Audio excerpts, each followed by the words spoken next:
Hey everyone, it's Allie, and let's talk about my first build guide for Path of Exile 2, Gas Arrow Deadeye. This is a build that I've been playing over the past week with my community, and has been some of the most fun I've ever had in any ARPG. This is a build that's stupidly simple to play, does a ungodly amount of damage, and has some pretty decent clear behind it, while also being unbelievably tanky from the moment you start playing the build all the way up until endgame, giving you a very safe and smooth progression curve that, in my opinion, makes this one of the best builds for new players and for anyone who just wants to have a comfortable time in Path of Exile 2. It's a great build to learn everything about the game, where there is nothing that you actually need for the build, and the build itself is so strong by default that even if you aren't upgrading your gear properly, the damage of it is so high that it will just carry you through most content, meaning that it's very forgiving to play, and it's honestly, in my opinion, extremely fun, given that one of the first upgrades you would make for the build once you get a little bit of money is a way for us to automate the build, turning it from a 2-button playstyle into a 1-button playstyle. It is one of the comfiest builds I've ever played in any game. With that said, I do want to add a disclaimer here at the start of the video that as I keep playing this build and optimizing it, some things are going to change from what you see in this video. Always assume that the links in description are always the most up-to-date version of the build. So if you see any discrepancies from what I said in this video in comparison to what is in the links, always follow the links instead of the video. Obviously, if there's any big major changes to build, there will be updates and videos that specifically talk about them. But if you see a minor change somewhere and you're not sure what to follow, just follow whatever the links say to do. With that said, why don't we start talking about how you'd go about leveling this build? Now, I'm going to refer you to the leveling guide that I made, which will be linked in the description below, as that leveling guide completely handholds you through the whole experience of playing Lightning Arrow for Act 1 and eventually swapping to Gas Arrow in Act 2. It goes over leveling uniques, it goes over your gear and everything that you should care about. But there's going to be one thing that I'd like to cover in this video that has changed from that video. And as long as you keep this one thing in mind, following the rest of that video is going to handhold you through everything. The one thing that's changed is our passive tree. The passive tree that was in the leveling video was my attempt at figuring out the Deadeye section of the tree as I was going along. And well, we have highly optimized it ever since.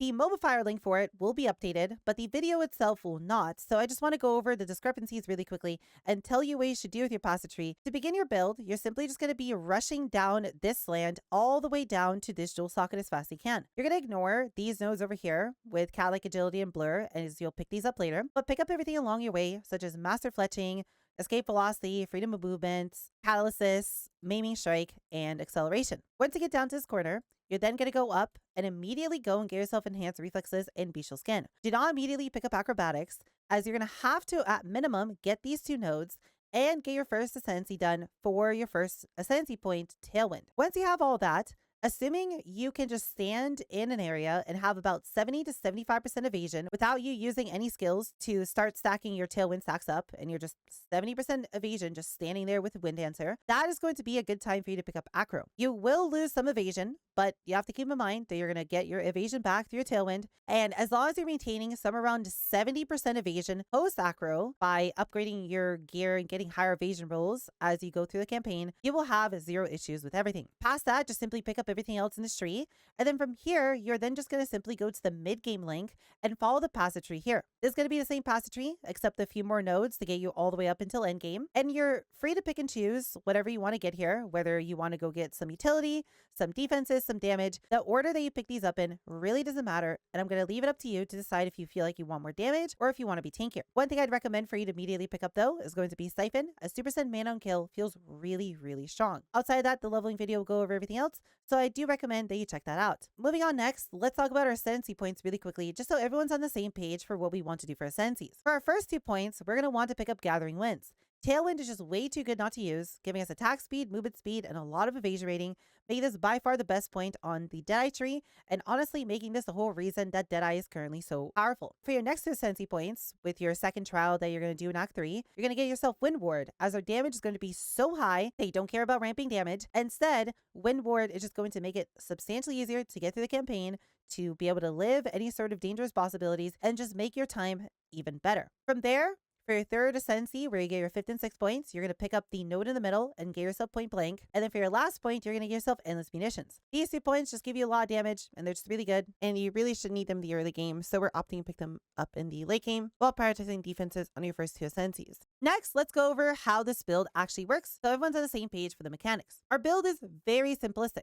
We are simply going to be shooting Gas Arrow, which then creates a cloud of gas. And then from there, we have 2 options to be able to blow up the gas cloud to generate all of our damage. We can either use a detonator skill, which we won't, they're all horrible, or instead make an ignited enemy walk inside the gas cloud, which then triggers the explosions. The way we're going to make an enemy be ignited is by using Flame Wall. Flame Wall will guarantee ignite anything that gets hit by it, and all you really have to do at the start of the build is to simply just shoot a gas arrow on top of an enemy and then use a flame wall on top of them to ignite them and then cause the explosion to happen, or to put down a flame wall first and then shoot some gas arrows into it. While leveling, all you do is just put down a flame wall on top of the boss and then just keep shooting gas arrows into it and they'll immediately explode. And then later on, as one of your first upgrades, which we'll talk about in the unique section, there'll be a helmet called Radiant Grief, which we can add in that will automatically ignite everything around you, meaning that you do not need to press flame wall anymore, and you get to basically play an automated one-button build where your gas arrows just immediately explode every time they land. And then we're going to be adding in Barrage, which allows us to basically do a few free instantaneous gas arrows every few seconds. Barrage is just a support skill that once activated will then make it so your next bow skill attacks multiple times. It scales off your frenzy charges, which we're not going to care about in the early and mid game, but in the late game, we are going to be able to get ourselves a way to generate some frenzies, meaning that our Barrage setup only gets stronger and allows us to nuke bosses a little bit harder. So let's go over the unique sage wands a little bit more. There's going to be 2 uniques that you're going to want to consider in this build, but I need to point out that they are not mandatory and you do not need them to play this build. They're only going to make your life a lot better or to make the build a lot stronger,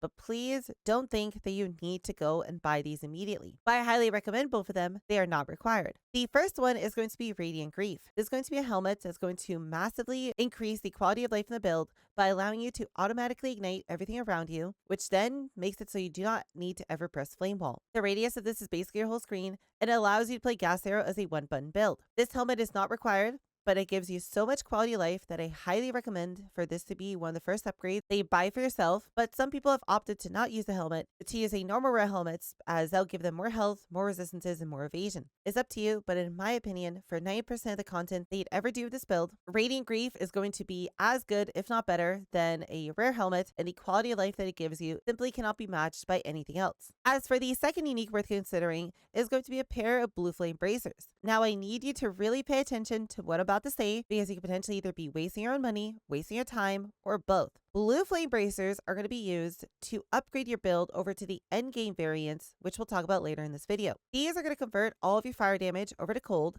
but we cannot have all of our damage be converted, because if we do that, then we lose the ability to ignite, which completely bricks our build. You're going to need to get yourself a pair of Blueflame bracers that have the conversion roll, say 99% or lower. The closer 99% the better, but that is just a late game min-max, so you can go big later. Any pair below 100 works just fine, even something as low as 80%. So please do not go and grab yourself a 100% pair, as they literally do nothing. Now these are going to be a little bit expensive, and there'll be a trade link in the description below if you'd like to go and purchase a pair. But what I recommend for most people to do is to try and corrupt their own, as it is fairly easy to do, with us placing it at somewhere around a 1 in 6 to a 1 in 12 chance of succeeding. All you would do is just buy yourself some pairs of uncorrupted Blueflame bracers, use an Artificer's Orb on them to add a socket, as you can't add the socket afterwards, and then just use a Vol Orb on them and pray that the 100% conversion drops below 100. This should be substantially cheaper than buying a pair, as they are quite pricey now. But again, you do not need to do this to be able to play the build. Getting these Blueflame bracers and upgrading to a cold version of the build is something you do later once you've gone to the end game and you've gone into maps. Let's actually talk about that in a little bit more detail so everyone's on the same page. This build is going to have 2 variants of it: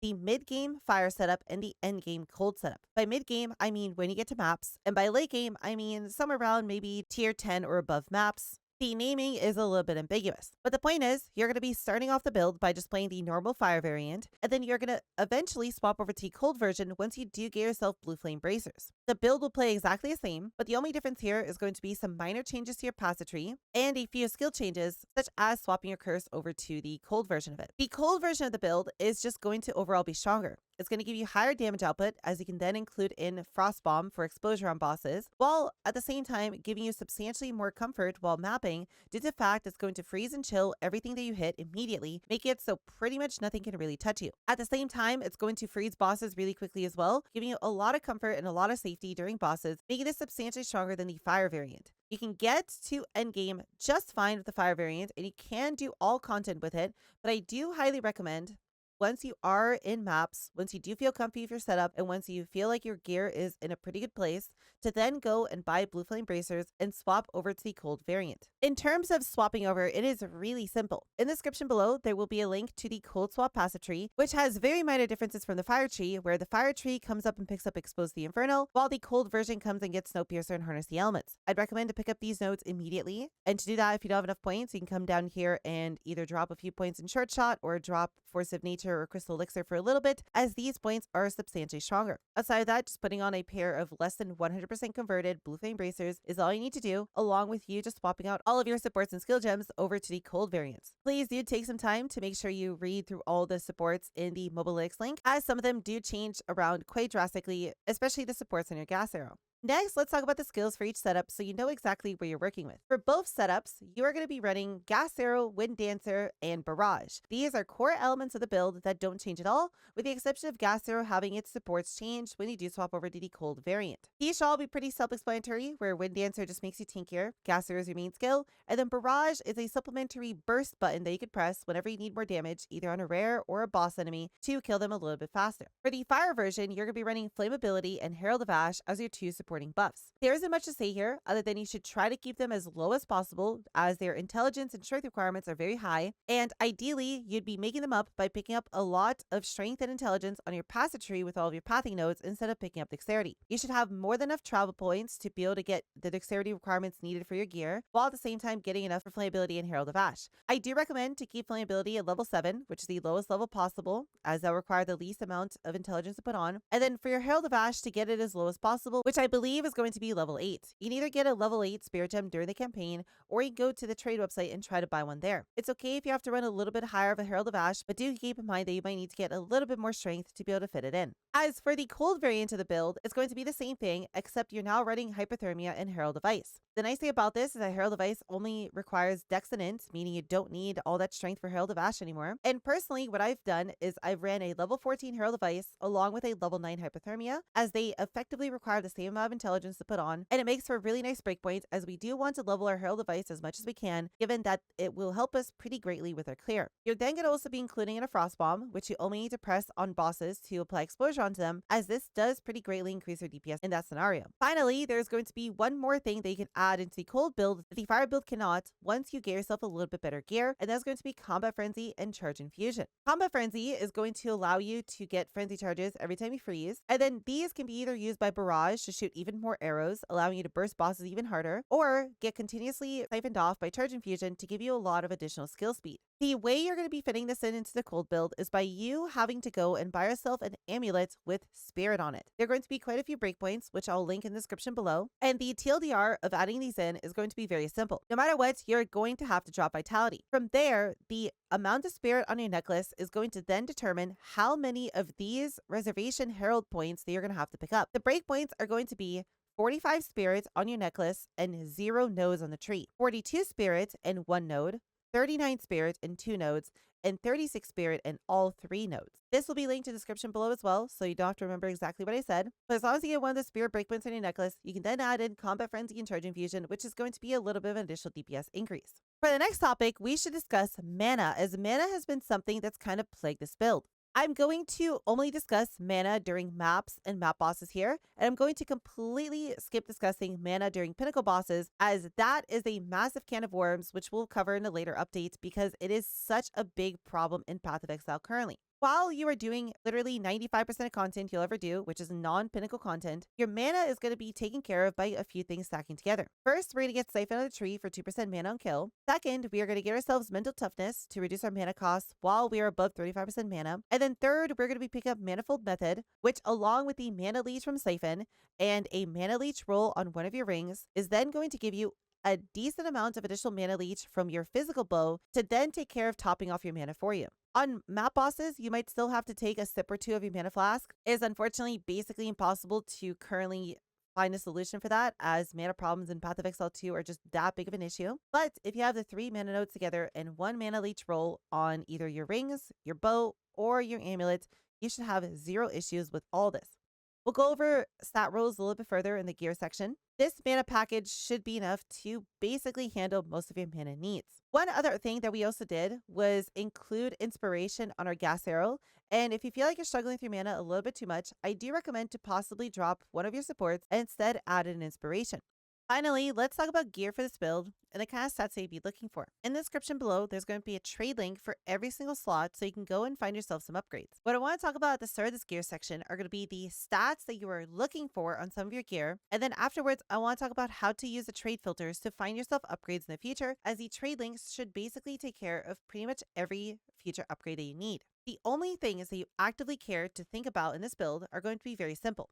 You're going to need a mana leech roll on one of your rings, ideally both if you could, as the more the better. You are then going to need to focus on getting as much physical damage on your bow as possible, as that's going to be the best way for us to scale. And then finally, you are going to need to look for movement speed on your boots, as boots without movement speed just feel bad. Finally, once you do swap over to the cold setup, you will need to find yourself spared on a necklace ideally, so you can fit in Combat Frenzy and Charge Infusion. The trade links from there should basically take care of the rest of thinking for you, and I want to show you how you'd go about using them. For example, let's showcase how you'd go about finding yourself a bow. When you open up the bow link, all it's going to do is going to give you a trade link with this already set up for you. From here, you just hit search. And then all we're going to do for a bow is simply click on the physical DPS button at the bottom, as that is the only thing that we care about on the bow. From here, it will auto sort all the bows by the best ones at the top. And then all you'd have to do to be able to go and filter these to some reasonable prices that you can afford is go back to filters at the bottom, go to the buyout price and either look for it in Divine Orbs or Exalted Orbs based on what you want to spend. And then just simply put in your maximum. Let's say we can only spend 100 Exalted Orbs. We can then go back into search, click physical DPS again, and we can now see a bunch of different bows that fit our criteria. What you need to think about for your bow is the physical DPS versus the amount of additional arrows that it gives you. Additional arrows is one of the best stats we can possibly get on a bow, but it is not be all end all. For example, if I have a 200 PDPS bow with 5 arrows that I'm shooting, that means I'm getting in total 1000 damage per volley. If I have a 300 PDPS bow, for example, but it has no additional arrows, so I go back down to 4 arrows, then that means I am doing 300 per arrow or 1.2 thousand damage in total, meaning that having that additional arrow on a lower bow isn't necessarily going to be better. You do the math for yourself pretty easily. You just take your PDPS and multiply by your arrows and figure out if a bow is an upgrade or not with or without arrows. But as long as you come in here to this filter and change the price on it and just click on PDPS, you'll be able to find yourself upgrades. The same can be said true about a body armor. For example, if you want to find yourself a better body armor in the future and you feel like 100 life is too low, you can always change this to something like 150. Or, for example, if you need cold and lightning res on there and don't need fire, you can turn off the fire res and put a minimum in here of, let's say, 20 lightning and 20 cold, and then simply just hit search. From here, you can click on the little evasion button at the bottom to filter these by the highest evasion possible. You go into filters again, change the price if you want to set a specific cap, and then simply just look through here to find yourself whatever kind of chestplate looks like an upgrade for you. They're really simple to use for all the filters, and they should all just immediately hold your hand to finding exactly what you want to look for. And as long as you keep in mind what I said at the start of the gear section for the stats that you need on each item, the only other things you're looking for on everything else is just high life and as many resistances as possible. You should look for whatever resistances that you need to be able to fix up your specific setup. The final thing I want to mention here is going to be the Quiver search, as the Quiver search is a little bit more advanced, as we've been able to mathematically math out exactly how much each quiver is worth of its build. And all you have to do for quivers is simply click the sum button, and there you go. This is currently the single best quiver in the game available for our build. This would be the second one, this would be the third one, and you can simply just go through and filter these until you find one that you can afford and simply just buy that one. There is basically no thinking involved in the quivers, but sadly, I cannot simplify any of the other items like that, as quivers are the only pure damage item in our build, and bows, unfortunately, are a little bit too dynamic to be able to simplify down like this. Lastly, if you want to discuss what kind of anoint you want to put on your new amulet, there's a few decent choices for us to choose from. One, I'd recommend High Alert, as this is unbelievably cheap with 2 hours in a greed and just gives you quite a lot of evasion rating. Or 2, to potentially anoint conservative casting, as this will pretty drastically reduce the mana cost of your skills. For late game, we have 2 interesting options that you're going to be able to choose from. Climate Change is going to be better for clearing, as everything will be constantly frozen, so just 25% more damage as extra fire, which is a pretty large amount of extra DPS. Or Glaciation, which is going to be a lot better for bosses, but not really do that much for you while clearing. It's up to you which one of these you'd want to go for. In my opinion, I'm probably going to go for Glaciation, as boss boss damage is going to be substantially more important than one-shotting rares even harder. To anoint your amulet, it's pretty simple. You just have to get the distilled emotions that you'd like to use, which can be bought off the currency exchange. Then you simply just right-click on them, it'll open up this interface. You can put your amulet in there, and then you simply just add in the correct emotions, and it'll give you the anoints related to it. And that should be pretty much everything they need to know to be able to put this build together. As long as you keep in mind everything I talked about in terms of the gearing section on how to find yourself better upgrades, it's very simple to just find better and better and better items that make you tankier or bows that give you more damage. And then as long as you keep in mind what I said about Blueflame bracers and how you swap over to cold build, the rest of it should be pretty self-explanatory. It should be pretty simple to follow along, and you should have an amazing time through the rest of the game. If you have any questions, feel free to leave a comment in the comments below, and I'd be more than happy to help you as soon as I can. I also stream on Twitch every single day, so feel free to come by Twitch and ask me any of your questions there. With all that said, kitties, I hope you enjoy the rest of your day, and I'll see you all in the next video.